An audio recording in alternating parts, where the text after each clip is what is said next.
الحمد لله نحمده ونستعينه ونستغفره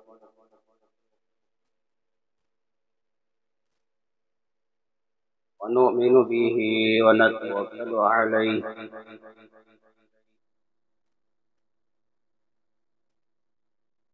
ونعوذ بالله من شرور أنفسنا ومن سيئات أعمالنا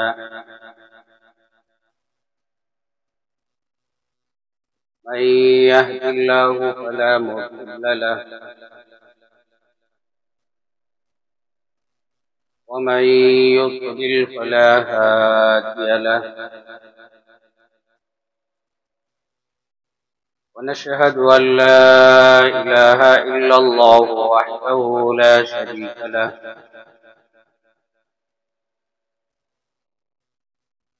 ونشهد أن سيدنا ونبينا ومولانا محمدا عبده ورسوله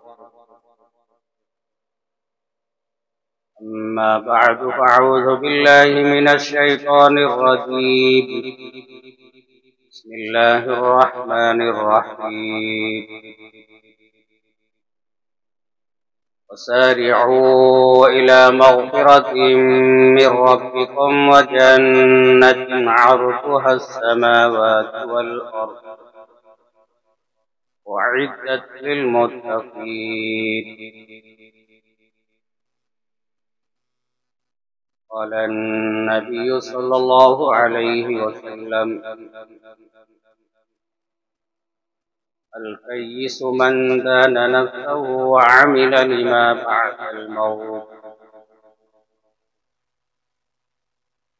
أو كما قال النبي صلى الله عليه وسلم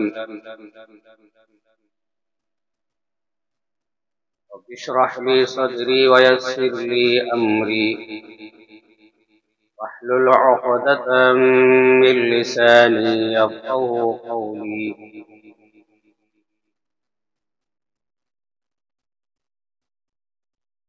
اللهم صل على محمد وعلى آل محمد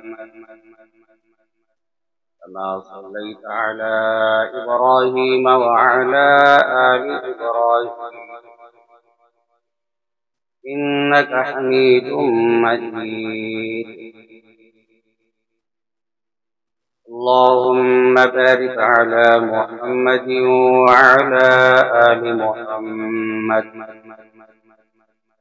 كما باركت على إبراهيم وعلى آل إبراهيم إنك حميد مجيد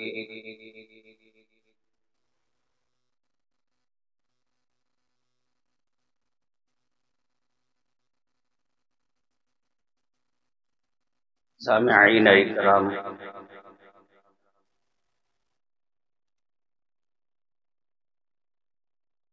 اللہ جل جلالہ نے میری آپ کی اور ساری انسانیت کی ہدایت، کامیابی، رہبری کے لیے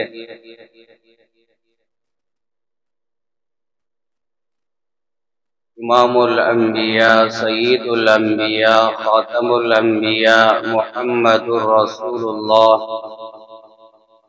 صلی اللہ علیہ وسلم کو روانہ فرمایا،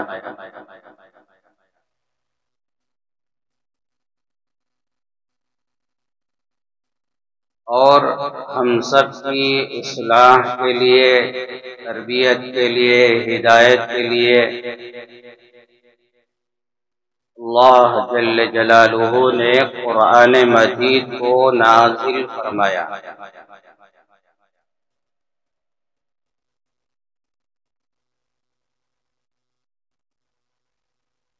ساری کائنات کو پیدا کرنے والا اللہ ہے، اللہ خالق کل شیء،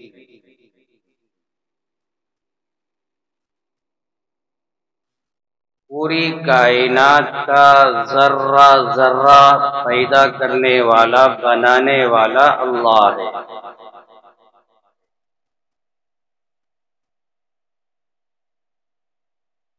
اسی طرح ہر انسان کو پیدا کرنے والا اللہ ہے۔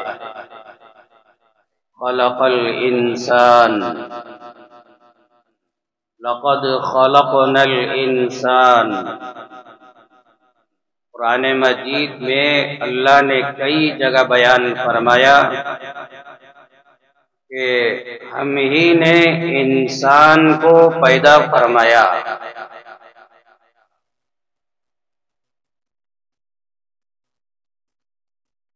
اللہ نے انسان کو کیوں پیدا فرمایا؟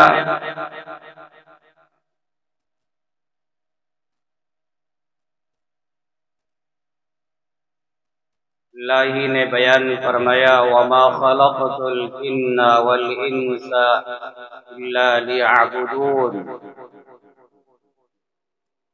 میں نے انسان اور جنات کو صرف میری عبادت کے لیے، میری بندگی کے لیے، میری غلامی کے لیے پیدا کیا۔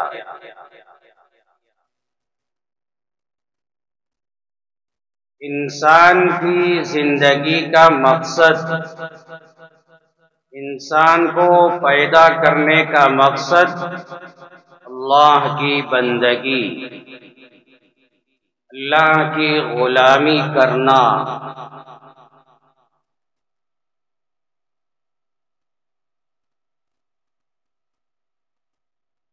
انسان ایمان اور اعمال کی بنیاد پر اللہ کے قریب ہوتا ہے۔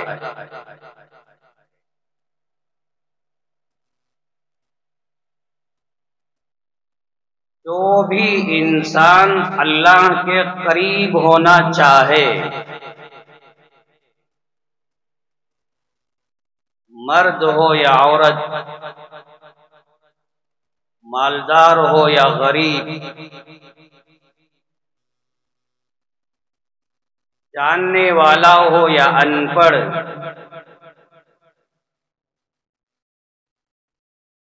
جو بھی انسان اللہ کے قریب ہونا چاہتا ہے تو ایمان اور نیک اعمال،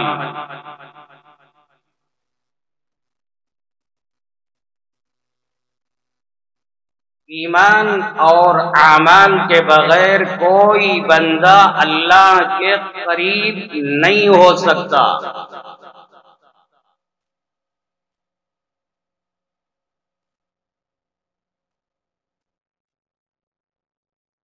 میں کروڑوں کا مالک،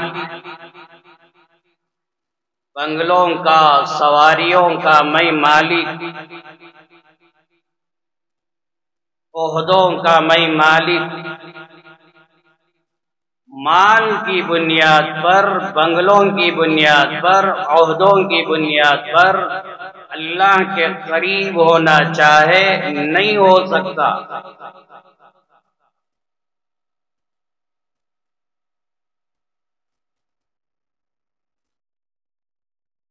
طاقت، قوت، حسن و جمال کی بنیاد پر اللہ کے قریب ہونا چاہے نہیں ہو سکتا۔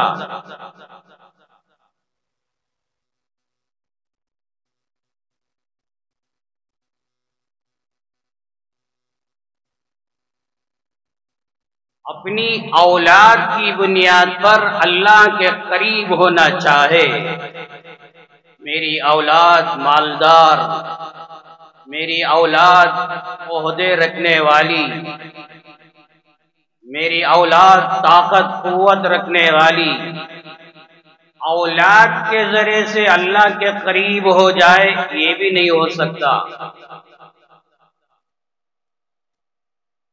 قرآن مجید کا 22واں پارہ سورہ سبا کے اندر اللہ نے صاف بیان فرمایا وَمَا أَمْوَالُكُمْ وَلَا أَوْلَادُكُمْ بِالَّتِي تُقَرِّبُكُمْ عِنْدَنَا زُلْفَىٰ إِلَّا مَنْ آمَنَ وَعَمِلَ صَالِحًا۔ تم میں سے کوئی انسان اپنے مال کی بنیاد پر اپنی اولاد کی بنیاد پر اللہ کے قریب نہیں ہو سکتا۔ اللہ کے قریب ہونا چاہتے ہیں، اللہ کی رضا پانا چاہتے ہیں، اللہ کی خوشنودی حاصل کرنا چاہتے ہیں، اللہ کا دیدار کرنا چاہتے ہیں، تو اللہ نے بیان فرمایا ایمان لانا ضروری، نیک اعمال کرنا ضروری۔ یہ ایمان اور نیک اعمال کی بنیاد پر بندہ اور بندی اللہ کے قریب ہو جائیں گے۔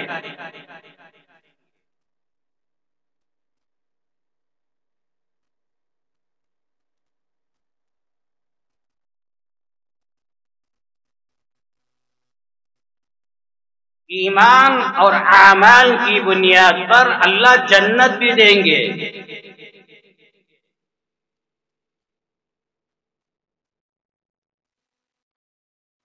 یہ دنیا ہے، دنیا کے اندر عزت کمانا ہو، کوئی مال کی بنیاد پر عزت کما لیتا ہے۔ یہ دنیا ہے، دنیا کے اندر کوئی عزت کمانا چاہتا ہو، اپنا رعب، اپنا دبدبہ، اپنی طاقت کی بنیاد پر دنیا میں عزت کما لیتا ہے۔ یہ دنیا ہے، کوئی عزت حاصل کرنا چاہے، کونسلر بن جائے، ایم پی بن جائے، سی ایم بن جائے، ممکن ہے عہدوں کی بنیاد پر کوئی عزت حاصل کر لے، مگر آخرت ایسی چیز نہیں ہے۔ آخرت الگ چیز ہے۔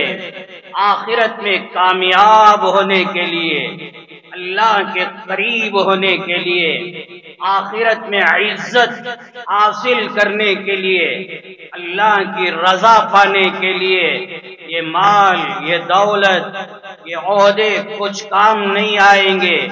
یوم لا ينفع مال ولا بنون، اللہ نے قرآن میں بیان فرمایا قیامت کے دن تمہارا مال تمہارے کام نہیں آئے گا، تمہاری اولاد تمہاری کام نہیں آئے گی۔ جنت میں جانے کے لیے مال اولاد کا ہونا کوئی ضروری نہیں، بلکہ اللہ نے فرمایا الا من اتى اللہ بقلب سلیم، قلب سلیم لے کر آؤ، جنت میں جاؤ گے۔ دلوں کے اندر ایمان، دلوں کے اندر تقوی، دلوں کے اندر شرم و حیا، پاک دامن والی زندگی، دلوں کے اندر اللہ کی معرفت، اللہ کی خشیت، دلوں کا پاک و صاف ہونا، ایسا پاکیزہ دل لے کر آؤ، جنت آپ کے لیے ہے۔ تو میرے بھائیوں، اللہ کے قریب جانے کے لیے اللہ نے فرمایا ایمان اور نیک اعمال، یہ دو چیزیں ضروری ہیں۔ اس لیے دنیا میں ایمان کے ساتھ زندگی گزارنا، نیک اعمال کے ساتھ زندگی گزارنا، تاکہ میں اللہ کے قریب ہو جاؤں۔ اللہ اپنے بندوں اور بندیوں کو اپنے قریب کرنے کے لیے دین نازل فرمایا، اسلام نازل فرمایا، اسلام کے احکامات نازل فرمایا، تاکہ میرا بندہ اور میری بندی میرے قریب آ جائے۔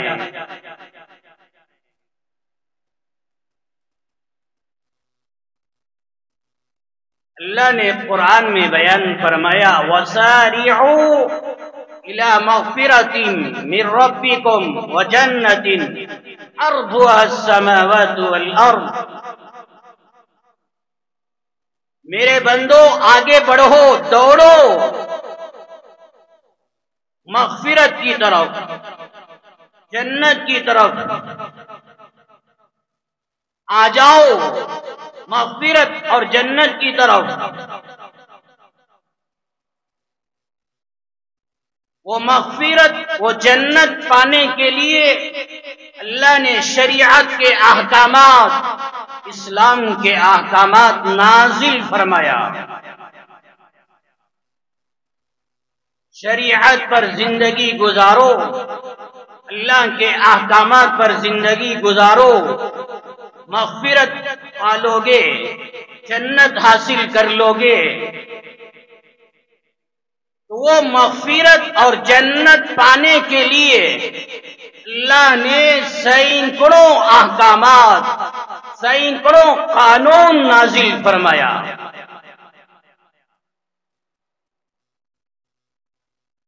انہی میں سے رمضان کے احکامات، رمضان کے اعمال اللہ نے نازل فرمایا۔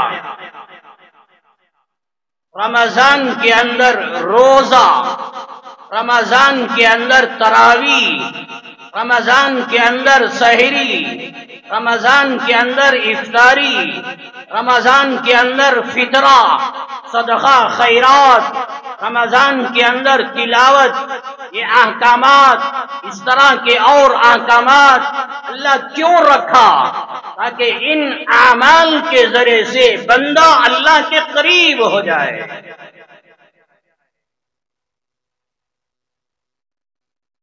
نماز پڑھو اللہ کے قریب ہوگے، روزہ رکھو اللہ کے قریب ہوگے، تراویح ادا کرو اللہ کے قریب ہو جاؤ گے، نیک اعمال والی زندگی گزارو اللہ کے قریب ہو جاؤ گے۔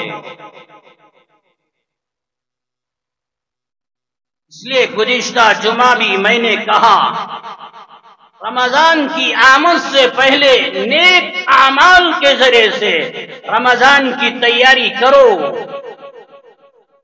ابھی سے نمازی بن جاؤ، ابھی سے تلاوت کرنے والے بن جاؤ، ابھی سے ہمارے دلوں میں ایک خوشی، ایک مسرت پائی جا رہی ہو کہ اللہ کا مقدس مہینہ قریب آ رہا ہے۔ ایک بے چینی، ایک بے قراری اپنے اندر پیدا ہونا چاہیے۔ رمضان کی عظمت کا احساس اپنے دلوں میں پیدا کرو۔ جن کے دلوں میں ماں باپ کی عظمت ہوتی ہے، وہ اولاد ماں باپ کی خدمت کرتی ہے۔ جن کے دلوں میں بیوی کی عظمت ہوتی ہے، یہ شوہر اپنی بیوی کا حق ادا کرتے ہیں۔ جن عورتوں میں شوہر کی عظمت ہوتی ہے، وہ عورتیں اپنے شوہروں کے حقوق ادا کرتے ہیں۔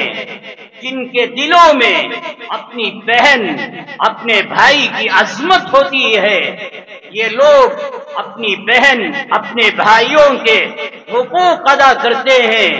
جن کے دلوں میں علماء کی عظمت ہوتی ہے، یہ لوگ علماء کی تعظیم، علماء کا ادب، علماء کا احترام کرتے ہیں۔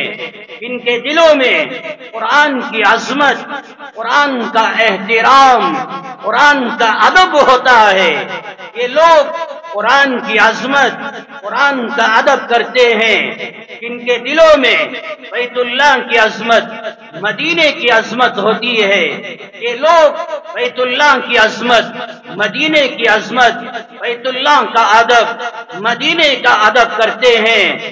آپ سمجھیے جن کے دلوں میں اس کی عظمت، اس کا ادب، احترام ہوتا ہے، اس کے حقوق ادا کرتے ہیں، اسی طرح ان کے دلوں میں رمضان کی عظمت ہوتی ہے، رمضان کا ادب ہوتا ہے، یہ لوگ رمضان کی عظمت، رمضان کا احترام کرتے ہیں۔ ان کے دلوں میں رمضان کی عظمت نہیں ہوتی، وہ رمضان میں جانوروں کی طرح، درندوں کی طرح، کیڑوں مکوڑوں کی طرح اپنی زندگی گزار کر رمضان بھی گزار دیتے ہیں۔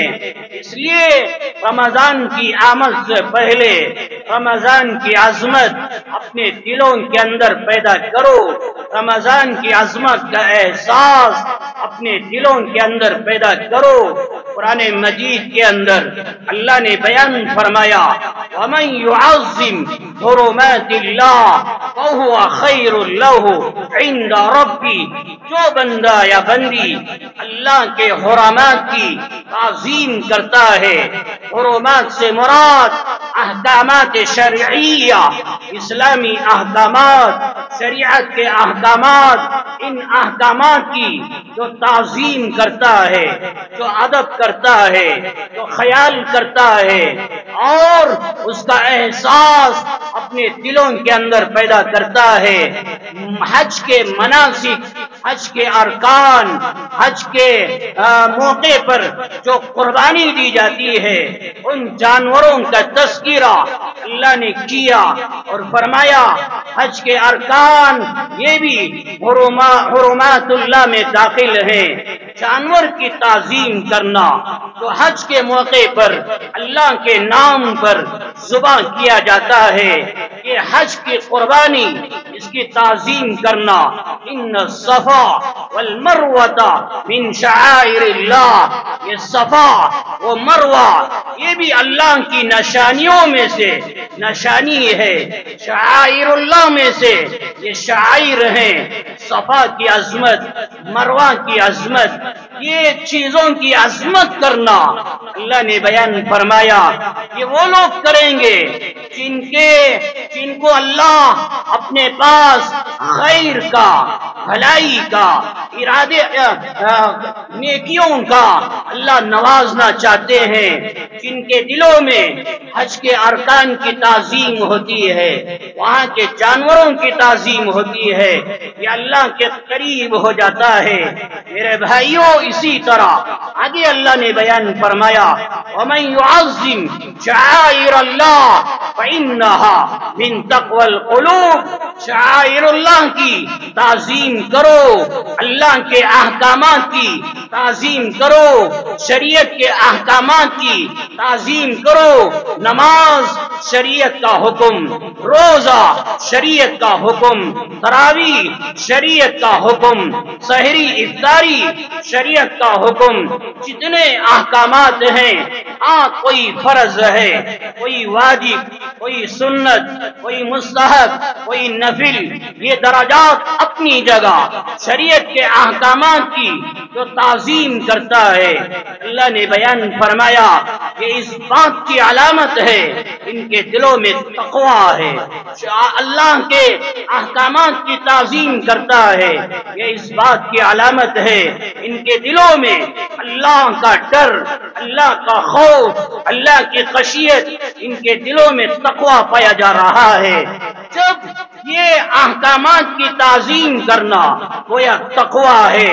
رمضان بھی اللہ کا مقدس مہینہ ہے، رمضان کی عظمت کرنا، رمضان کا احترام کرنا، رمضان کا ادب کرنا گویا یہ تمہارے تقویٰ کی نشانی ہے، تمہاری انسانیت کی نشانی ہے، تمہارے اخلاق کی نشانی ہے۔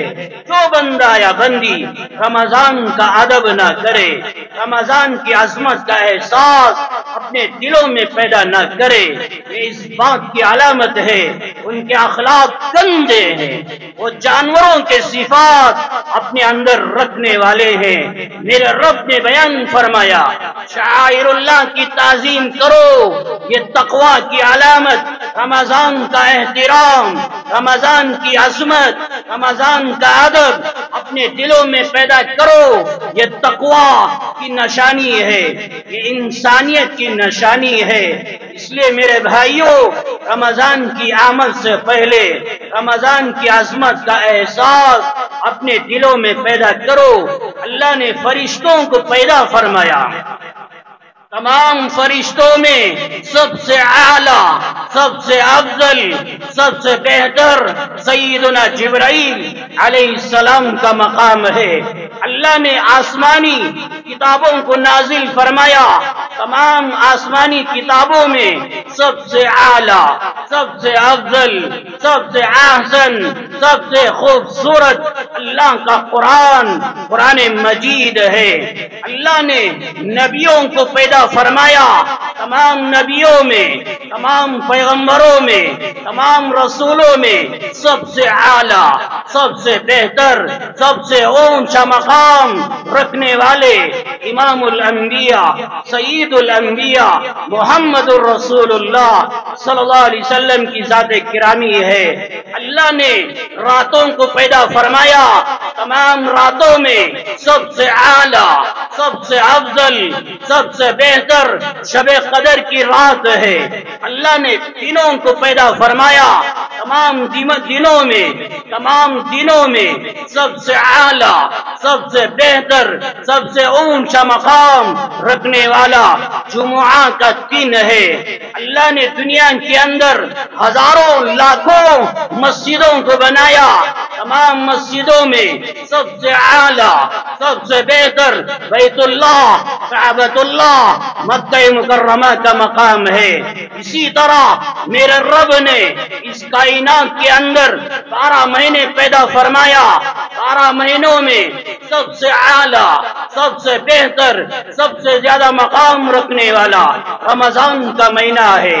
رمضان کا وہ مہینہ اس مہینے کے بارے میں اللہ نے بیان فرمایا، شہر رمضان الذی انزل فیہ القرآن، رمضان کا وہ مہینہ اس مہینے میں اللہ نے اپنا قرآن نازل فرمایا، اس مہینے میں قرآن نازل کیا گیا۔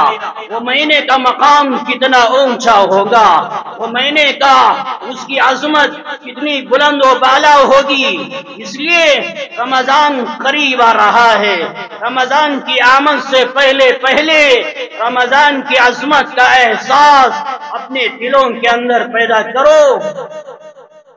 آپ جانتے ہیں بنو اسرائیل کے اندر یہودیوں کا طبقہ سیدنا داؤد علی نبینا علیہ السلام کے زمانے میں اللہ نے اس زمانے کے یہودیوں کو ایک قانون جاری فرمایا، ایک حکم نازل فرمایا۔ وہ قانون کیا تھا؟ اللہ نے قرآن میں بیان فرمایا، وَلَقَدْ عَلِمْتُمُ الَّذِينَ اعْتَدَوْا مِنْكُمْ فِي السَّبْتِ فَقُلْنَا لَهُمْ كُونُوا قِرَدَةً خَاسِئِينَ۔ اللہ نے بیان فرمایا، مجھے ماننے والوں، میں نے ایک حکم نازل فرمایا، اس پر عمل کرنا تمہاری ذمہ داری۔ وہ کیا حکم؟ ہفتے کا دن آپ کے لیے عید کا دن ہوگا، ہفتے کے دن مچھلیوں کا شکار نہیں کرنا۔ یہ حکم ان لوگوں کے لیے تھا، یہ حکم ہمارے لیے نہیں ہے۔ آپ جب چاہے شکار کر سکتے ہیں۔ بہرحال سیدنا داؤد علیہ السلام کے زمانے میں اللہ نے ان سے کہا، ان کی قوم سے کہا، ہفتے کے دن مچھلیوں کا شکار نہیں کرنا۔ اللہ نے حکم دے دیا، چند دن ماننے والوں نے مانا، نہیں ماننے والوں نے نہیں مانا۔ کیا کیا؟ ہفتے کے دن سمندر کے کنارے میں گئے، مچھلیوں کا شکار کرنے لگے۔ اللہ اتنا جلال میں آیا، اتنا غصے میں آیا، میرا حکم توڑ کر یہ زندگی گزارنے والے، میرا حکم کا خیال اور لحاظ انہوں نے نہیں رکھا، انہوں نے میری نافرمانی کی۔ اللہ اتنے جلال میں آیا، اللہ نے فرمایا قرآن میں پہلا پارہ، فَقُلْنَا لَهُمْ كُونُوا قِرَدَةً خَاسِئِينَ، تم سب بندر بن جاؤ، بندر بنا دیا گیا۔ سیدنا قتادہ رحمت اللہ علیہ فرماتے ہیں، اس زمانے میں جو نوجوان ہفتے کے دن مچھلیوں کا شکار کر رہے تھے، اللہ ان نوجوانوں کو بندر بنا دیا، اور جو بوڑھے لوگ تھے جنہوں نے ہفتے کے دن مچھلیوں کا شکار کیا، اللہ ان بوڑھوں کو سور بنا دیا۔ 3 دن کے بعد وہ سب دنیا سے مر کے چلے گئے۔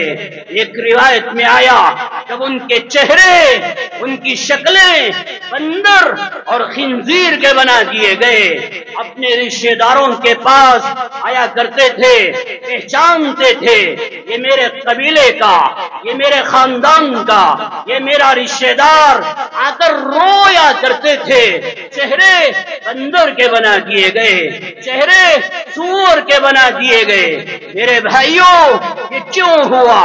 ہفتے کا دن، عید کا دن، اللہ نے قانون نازل فرمایا، مچھلیوں کا شکار نہیں کرنا، نافرمانی کی، اللہ نے یہ سزا دی۔ رمضان ہم سب کے لیے رحمتوں کا مہینہ، برکتوں کا مہینہ، خیر کا مہینہ۔ رمضان کی قدر کرو، رمضان میں نافرمانی نہ کرو، رمضان کی ناقدری نہ کرو، ورنہ اللہ بہتر جانے انجام کیا ہوگا۔ میرے اور آپ کے نبی کے صدقے میں اللہ نے اپنا عذاب اس امت پر نازل نہیں فرماتا، مگر دل کا حال بدل دیتے ہیں، دلوں کی کیفیات بدل دیتے ہیں۔ اس امت کے چہرے اندر سور کے نہیں بنائے جائیں گے۔ فقہا محدثین نے بیان فرمایا، ہاں جب یہ امت گناہوں میں زندگی گزارتی ہے، نافرمانی میں زندگی گزارتی ہے، اس امت کے دلوں کے اندر جانوروں کے اخلاق، بندروں کے صفات، خنزیروں کے صفات اللہ پیدا فرما دیتے ہیں۔ اس لیے رمضان کی عظمت کرو، رمضان کا احترام کرو۔ قرآن مجید کا 7واں پارہ میرے رب نے بیان فرمایا، یہ زمانے میں سیدنا عیسیٰ علی نبینا علیہ الصلاۃ والسلام کے قوم نے کہا، عیسیٰ ہمارا دل چاہتا ہے اللہ آسمان سے مائدہ دسترخوان نازل فرمائے، ہم دنیا میں رہ کر جنت کے نعمتوں کو کھائیں۔ یہ سیدنا عیسیٰ علیہ السلام نے فرمایا، یہ مطالبہ نہ کرو، قال اتقوا اللہ ان کنتم مومنین، اگر تمہارے دلوں میں ایمان ہے، ایمان کی بنیاد پر ایسے سوالات، ایسے گھٹیا مطالبے نہ کرو۔ قوم نے کہا نہیں نہیں، ہم چاہتے ہیں اللہ دسترخوان نازل فرمائے، ہم کھائیں پیئیں۔ اللہ نے آیتوں میں بیان فرمایا، میں آسمان سے دسترخوان نازل کرنے کے لیے تیار، مگر یاد رکھنا دسترخوان کی ناقدری نہ کرنا، نافرمانی نہ کرنا۔ اگر نافرمانی کرو گے، دسترخوان کی ناقدری کرو گے، ایسا سخت ترین عذاب دوں گا، ویسا عذاب میں نے اس سے پہلے کسی کو نہیں دیا ہوگا۔ وہ دسترخوان نازل ہوا یا نازل نہیں ہوا، قرآن کے اندر کوئی وضاحت نہیں ہے۔ ترمذی میں روایت ہے، سیدنا عمار بن یاسر رضی اللہ عنہ بیان فرماتے ہیں، اللہ نے آسمان سے دسترخوان نازل فرمایا، اس دسترخوان میں جنت کا گوشت، جنت کی روٹیاں بڑے مزیدار اللہ نے نازل فرمایا۔ جب دسترخوان نازل ہوا تو عیسیٰ علیہ السلام کی خدمت میں اللہ نے وحی نازل فرمائی، اپنی قوم سے کہو جو نازل ہوا کھا لینا، اٹھا کے بچا کے، آئندہ کل کھائیں گے، پرسوں کھائیں گے، اٹھا کے مت رکھنا، آج میں کھلانے والا، کل بھی میں کھلاؤں گا۔ لالچ میں آ کر، ہرس میں آ کر آج کے دسترخوان کی کوئی چیز کل کے لیے، آئندہ کے لیے اٹھا کے نہیں رکھنا، یہ پیغام سنایا گیا۔ مگر قوم نے کیا کیا، کھا رہے تھے، پی رہے تھے اور تھوڑا اٹھا لیا، کل کھائیں گے، ایسا مزیدار، کیا بھروسہ کل ملے گا یا نہیں ملے گا، یہ سوچ کر اٹھا کے رکھ لیا۔ سیدنا عمار بن یاسر بہت بڑے صحابی رضی اللہ عنہ، ترمذی میں وہ روایت ہے، بیان فرماتے ہیں، جب وہ قوم اللہ کے دسترخوان کی ناقدری کی، پھر کیا ہوا، اللہ اس قوم کو بندر بنا دیا، خنزیر بنا دیا۔ میرے بھائیوں، یہ پیغام دینا چاہتا ہوں، پچھلے زمانے میں ہفتے کے دن کی ناقدری کی، اللہ وہ قوم کو بندر بنا دیا۔ دسترخوان کی ناقدری کی، اللہ ان کے چہروں کو بدلا دیا۔ جمعہ کا دن میرے لیے، آپ کے لیے، امت کے لیے عید کا دن ہے۔ جمعہ کی عظمت اپنے دلوں میں پیدا کرو۔ رمضان اللہ کی رحمتوں، اللہ کی برکتوں، اللہ کی تجلیات، اللہ کے انوار انوارات نازل ہونے والا مہینہ، اس کی عظمت، اس کا احترام اپنے دلوں میں پیدا کرو۔ رمضان کی ناقدری کرو گے پھر کیا پتا کون سے عذاب میں ہم گرفتار ہو جائیں گے۔ اس لیے بخاری میں، مسلم میں روایت، اللہ کے پیغمبر علیہ السلام نے بیان فرمایا، من كان يؤمن بالله واليوم الآخر فليكرم ضيفا، جو اللہ پر ایمان لے کر آئے، آخرت پر ایمان لے کر آئے، ایسے ایماندار لوگوں کو چاہیے جب تمہارے گھروں میں کوئی مہمان بن کے آئے، سسرال کی طرف سے آئے یا اپنے خاندان کی طرف سے آئے، کوئی بھی رشتہ دار تمہارے گھروں میں آ جائے، کیا کرنا چاہیے؟ وہ مہمان بن کے آیا ہے، وہ مہمان بن کے آیا ہے۔ فَلْيُكْرِمْ ضَيْفًا، اللہ کے نبی نے بیان فرمایا، آنے والے مہمانوں کا اکرام کرو، آنے والے مہمانوں کو اپنی طاقت کے بقدر کھلاؤ پلاؤ، رہنے کے لیے گھر میں انتظام کرو، سونے کے لیے بستر کا انتظام کرو۔ گھر میں کوئی مہمان آ رہا ہے، فرمایا مہمان کا اکرام کرو، مہمان کی خدمت کرو۔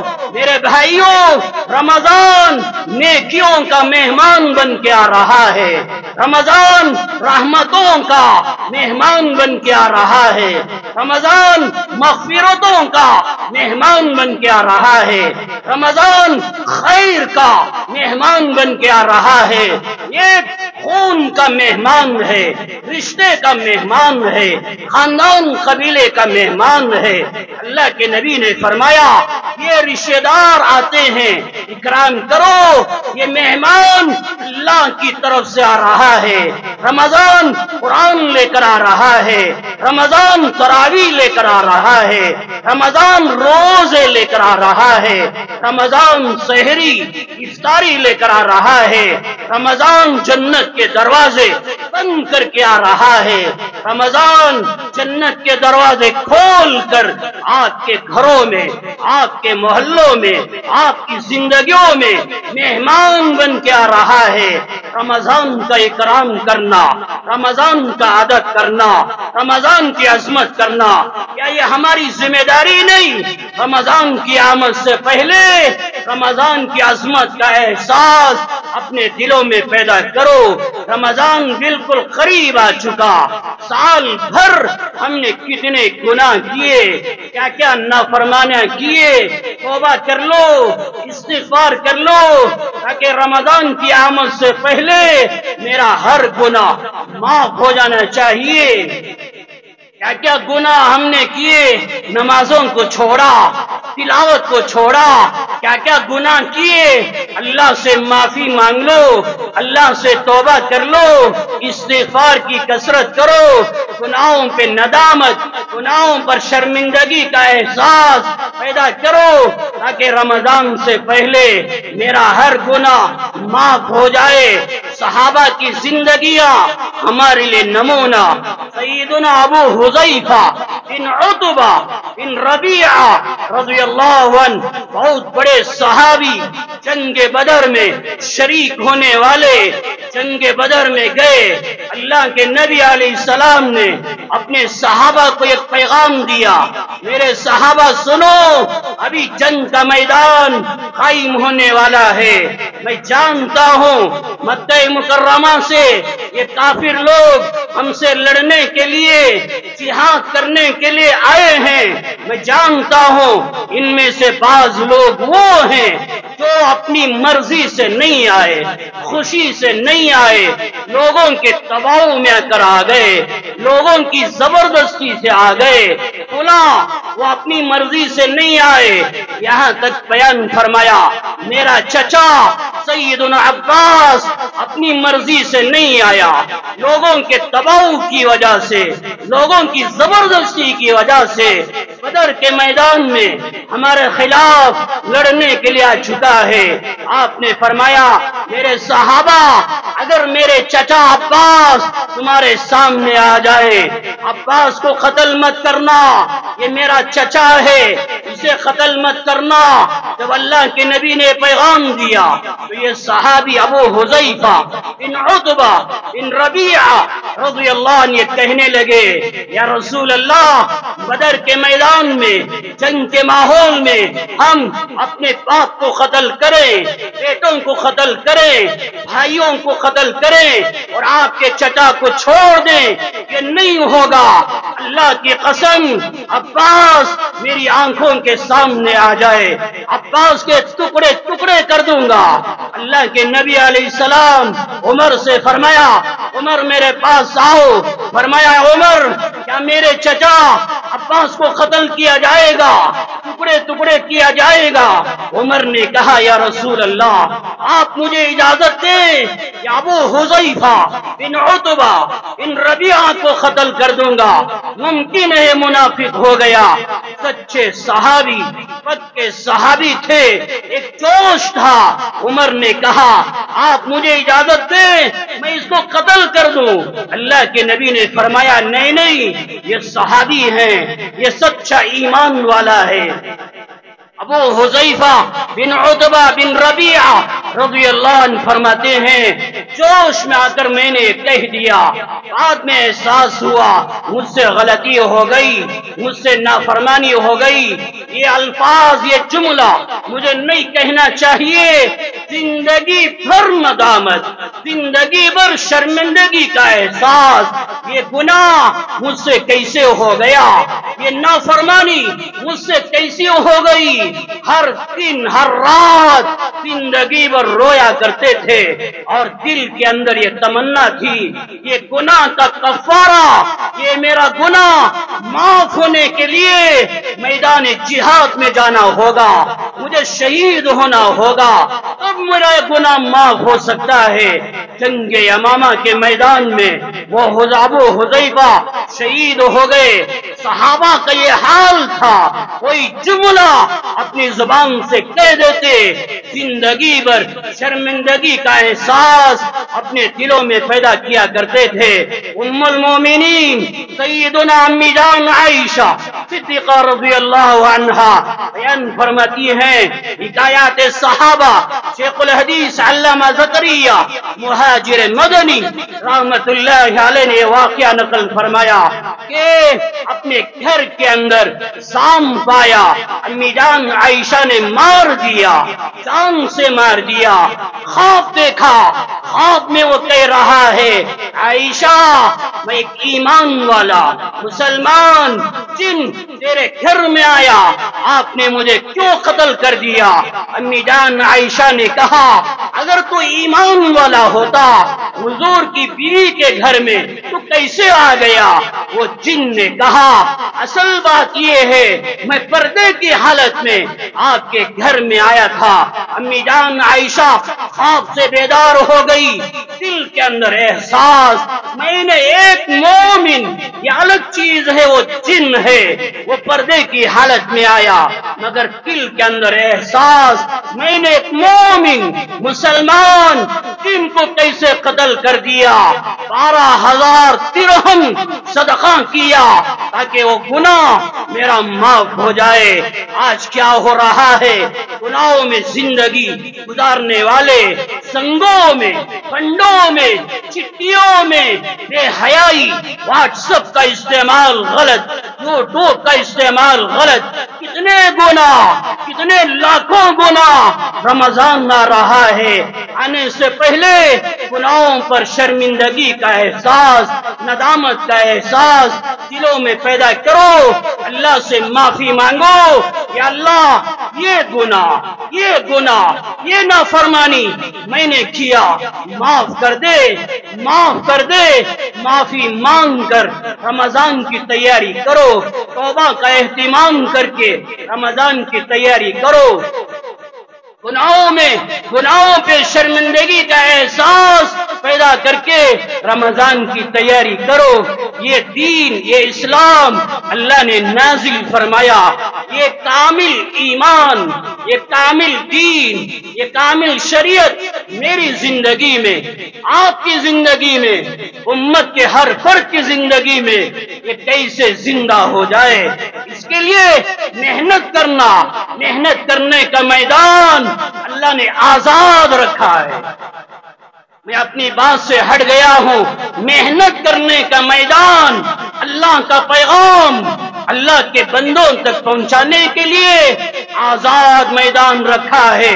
بیان کے ذریعے سے اللہ کا پیغام اللہ کے بندوں تک پہنچاؤ، مدارس کے ذریعے سے اللہ کا پیغام اللہ کے بندوں تک پہنچاؤ، خانقاہوں کے ماحول میں رہ کر اللہ کا پیغام، اللہ کی شریعت اللہ کے بندوں تک پہنچاؤ، بند کمروں میں بیٹھ کر کتابیں لکھو، تصنیفات کرو، قرآن کی تفسیر، حدیث کی تفسیر، فقہ کے مسائل، ہزاروں کروڑوں کتابیں ہمارے علماء، فقہاء، محدثین، مفسرین نے لکھا۔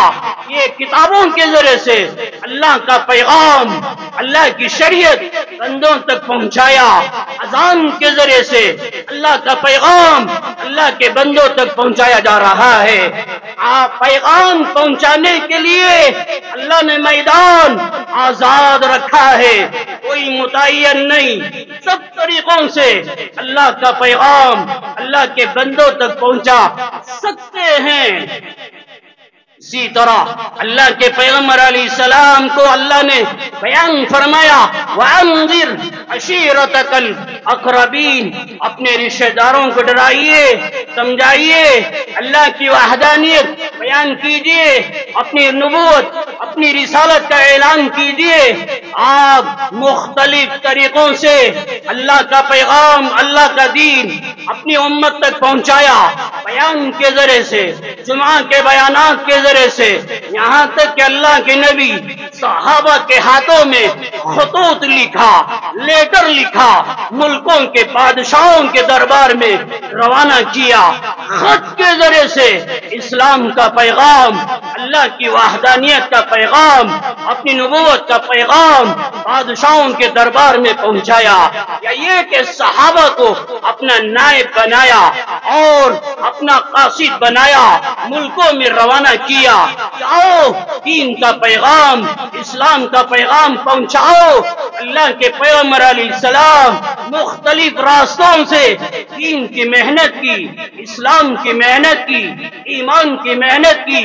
آج بھی زمانے میں مدارس کے میدان سے، خانقاہوں کے میدان سے، دعوت و تبلیغ کے میدان سے اور میدانوں سے اللہ کا پیغام اللہ کے بندوں تک پہنچایا جا رہا ہے۔ آپ کے دل کے اندر، آپ کے سینے کے اندر اپنی امت کا غم، اپنی امت کی فکر اتنی پائی جاتی تھی، لعلک باخع نفسک الا یکونوا مؤمنین۔ اللہ نے فرمایا میرے محبوب، اگر آپ کی دعوت دینے پر یہ ایمان لے کر نہیں آئے، اللہ کو نہیں مانا، آپ کی نبوت کو نہیں مانا، یہ نہ ماننے کی وجہ سے کیا آپ اپنی جان کو ہلاک کر دو گے؟ اپنی جان کو تباہ کر دو گے؟ اتنی فکر، اتنی تڑپ پیدا مت کرو۔ وَلَا تَذْهَبْ نَفْسُكَ عَلَيْهِمْ حَسَرَاتٍ، اللہ تسلی دے رہا ہے۔ اتنا غم، اتنی فکر کرنے کی کیا ضرورت؟ آپ سکون سے رہیے، آپ اطمینان سے رہیے، ہاں اللہ کا پیغام اللہ کے بندوں تک پہنچائیے، مگر اتنا زیادہ ٹینشن، اتنی زیادہ فکر کہ آپ کی جان ہلاک ہو جائے، اتنا کرنے کی ضرورت نہیں۔ مسلم شریف کی روایت، ترمذی میں روایت، اللہ کے پیغمبر علیہ السلام نے بیان فرمایا، مثلی ومثلکم کمثل رجل اوقد نارا، میری مثال تمہارے درمیان اس آدمی کی طرح ہے، ایک آدمی نے آگ جلایا، آگ کی وہ چمک روشنی کو دیکھ کر پتنگے پروانے آنے لگے اور گرنے لگے۔ وہ آگ جلانے والا جانتا ہے یہ پتنگے یہ کیڑے یہ جانتے نہیں ہیں آگ کی چمک میں کیا ہے، یہ آئیں گے ان کی جان تباہ ہو جائے گی۔ کنارے میں کھڑے ہو کر وہ آگ جلانے والا پتنگوں کو، پروانوں کو ہانک رہا ہے، دور کر رہا ہے، آگ کے قریب مت آؤ ورنہ تمہاری تباہی، تمہاری بربادی ہے۔ یہ مثال دے کر اللہ کے نبی علیہ السلام نے بیان فرمایا، وَأَنَا آخِذٌ بِحُجَزِكُمْ عَنِ النَّارِ وَأَنْتُمْ تُفَلِّطُونَ مِنْ يَدِي۔ اسی طرح میری امت کے لوگوں، تمہاری کمر پکڑ پکڑ کے جہنم کی آگ سے میں بچا رہا ہوں۔ تمہارا حال کیا ہے؟ میرے ہاتھوں سے نکل نکل کر جہنم میں جا کے گر رہے ہو۔ اسلام کی طرف آ جاؤ، ایمان کی طرف آ جاؤ، عمل کی طرف آ جاؤ، جہنم سے بچ جاؤ گے، آخرت میں کامیاب ہو جاؤ گے۔ تمہارا حال کیا ہے؟ ماننے کے لیے تیار نہیں، میں عمل کرنے کے لیے تیار نہیں۔ تو اللہ کے نبی علیہ السلام اپنی امت کے بارے میں اتنا احساس، اتنی فکر کرنے والے، آپ کے گھر میں فقر و فاقہ اور کیا کیا قربانیاں اسلام میرے تک، آپ تک پہنچانے کے لیے کیا کیا قربانیاں دی، مگر قربانیوں کا احساس ہمارے دلوں میں نہ رہا۔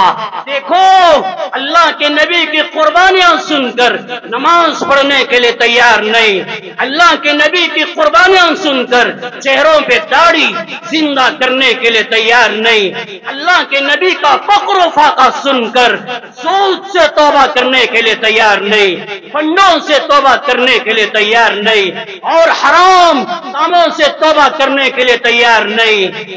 آپ نے یہ قربانیاں کیوں دی؟ میری کامیابی، میری بھلائی، آپ کی کامیابی، آپ کی بھلائی کے لیے آپ نے اتنی قربانیاں دی، اس کا احساس نہیں ہے۔